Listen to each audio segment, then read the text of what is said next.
As the new U.S. administration moves away from fighting climate change, China takes the lead in the global effort. Hello, I'm Anand Naidu in Washington, D.C., and this is The Heat.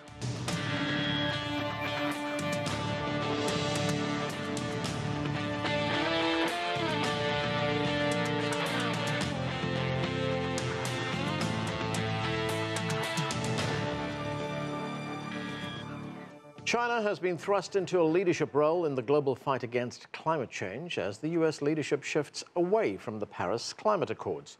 China has taken its own climate goals seriously. It's now the leader in renewable energy and has announced a decline in coal consumption for the third year in a row. But as CGTN's Zhou Yun reports, there's still a long way to go. While many countries are working to address the climate change, others are moving the other way. Shortly after U.S. President Donald Trump took office, he signed an executive order reversing the climate policies of the Obama administration. Besides that, the head of the U.S. Environmental Protection Agency said on a network television that he would like to see the U.S. back out of the Paris Climate Agreement entirely. However, China is continuing to make greater efforts in fighting against climate change, both out of international responsibility and a domestic need.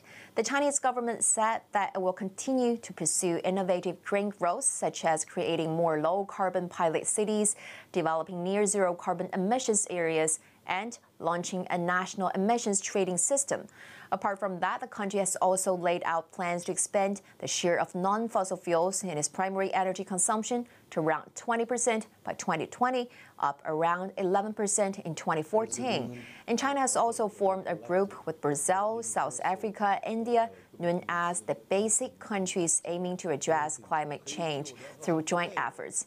And China has cumulatively invested around $44 million in its South-South cooperation and has provided assistance to other developing countries through low-carbon products, training, and capacity building. But this clearly is not enough, with developing nations unable to achieve higher goals alone. Under the Paris Agreement, developed countries agreed to raise $100 billion a year by 2020 to help developing nations transform their economic models. However, many countries are failing to fulfill their economic commitments, and the basic countries are calling for more transparency and accountability in those commitments.